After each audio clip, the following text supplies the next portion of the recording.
talk about the first half of the Keiser Report with Stacey Herbert. Stacey.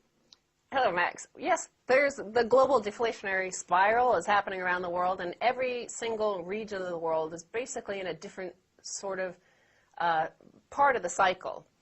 And in the U.S., we have where the housing bubble started and the crashed first as well.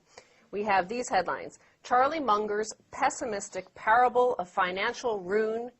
Basically, it's over. Charlie Munger, of course, is vice chairman of Berkshire Hathaway. He's partners with Warren Buffett, one of the richest men in the world.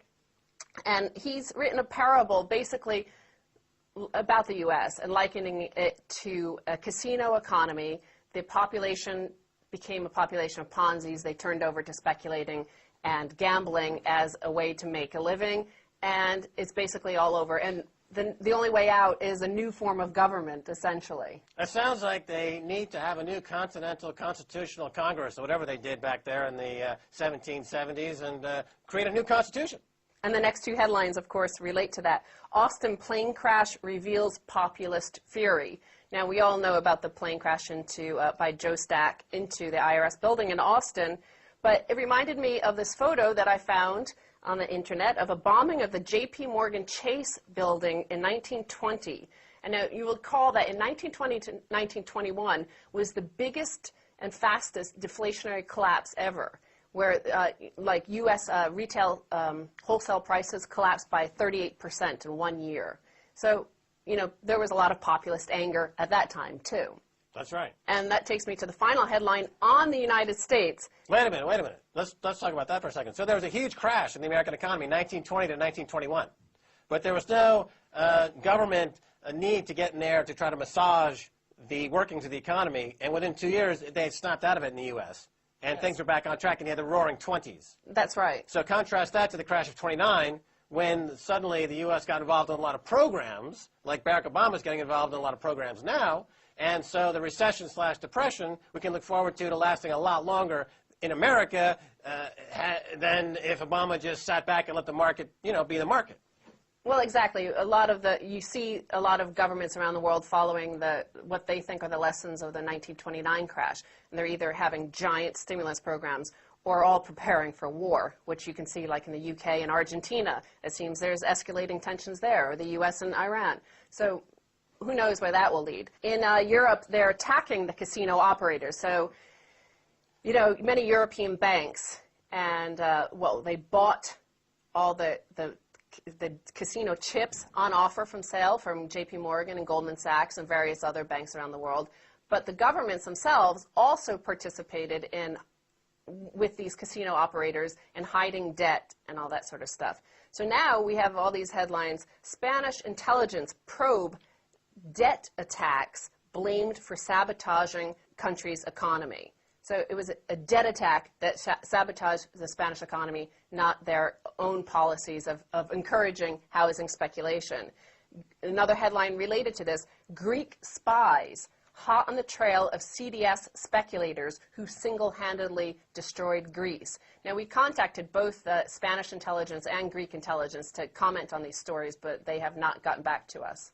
Well, CDS, of course, is a credit default swap, part of the derivatives matrix out there that's contributing to the downward spiral of debt and destruction. But so you're saying that now that the debt bubble burst, the intelligence agencies of these countries are investigating who sold the debt bombs and the debt weapons. But when the housing prices were going up artificially due to the introduction of the debt bombs and the debt derivatives, they, of course, said, oh, we're geniuses because our house prices are going up. We're going to keep borrowing against that to buy cheap consumables and get liposuction.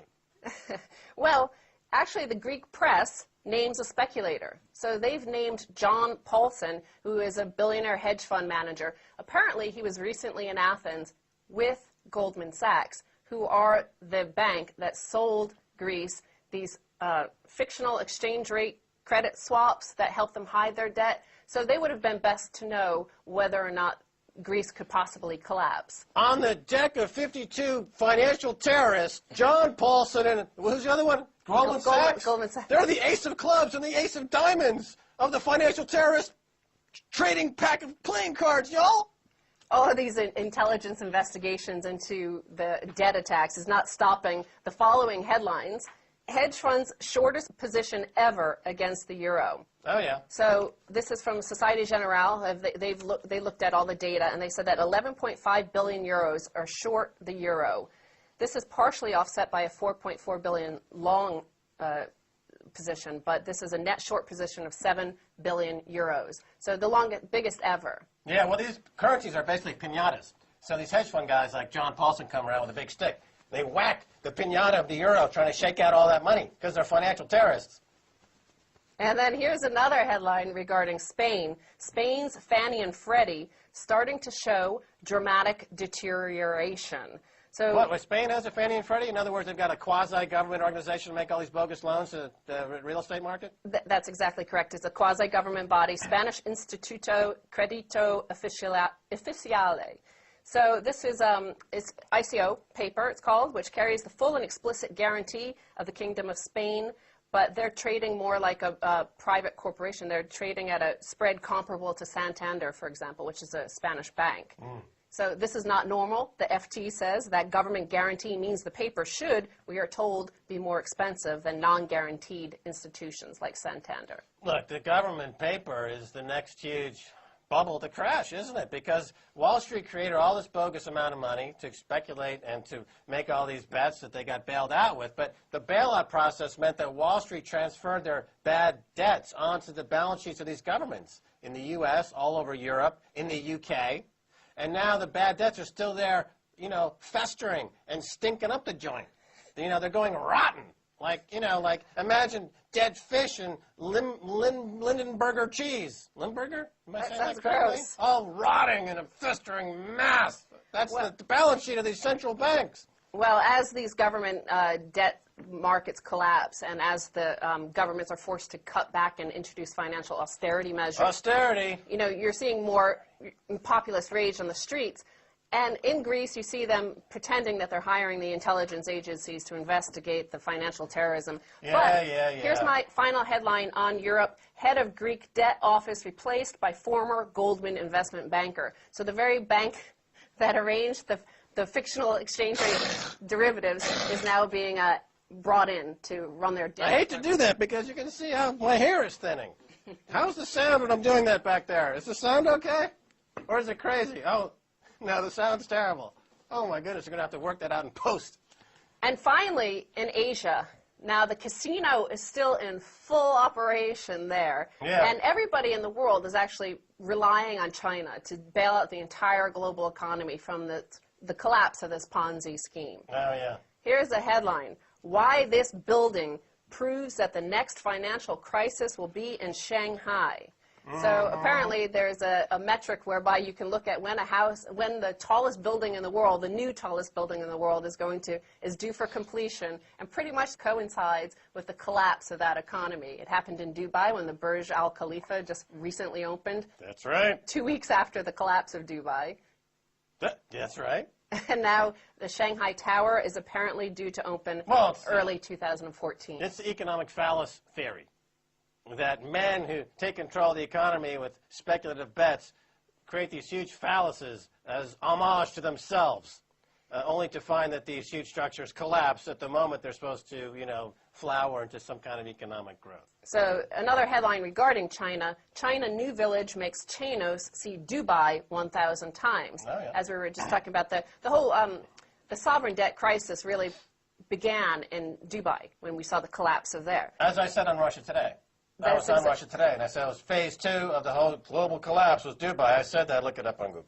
China has allegedly defied the global recession, we're told, but Jim Chanos, who is another billionaire hedge fund manager, he believes that, in fact, despite the 10.7% growth in GDP in the fourth quarter of 2009, he thinks it's underperforming if you look at the fact that they've spent $900 billion on stimulus, and he thinks that basically they're cooking the books, and also that all those empty villages and cities and malls is a sign that disaster is approaching. Well, yeah, a lot of people are speculating, or I should say there's a lot of sound economic analysis about the ghost towns and ghost cities in China. It's unsustainable, and eventually they're going to have to, revert to the mean, which in this case would mean a huge crash in the values in China, which, go ahead, yes? And I have one final story Yes, regarding yes. China, because, I wrapped up with the final story on what the governments are actually doing Yes. in each of these regions. So in Europe, the government of Greece, for example, is complaining about the speculators while actually hiring them to run their debt markets. Now, this is a final headline on China. Citi. China sold their treasuries because they want to buy tons of gold. So Citibank is saying that the People's Bank of China is the most likely central bank buyer for the 191 tons of gold now available for sale by the IMF. And That's what I've been saying. That's what I've been saying. And the Citi speculates that this is perhaps why the People's Bank of China sold $46 billion in treasuries in December. You don't need no stinking treasuries, China. Buy yourself some of that gold bullion.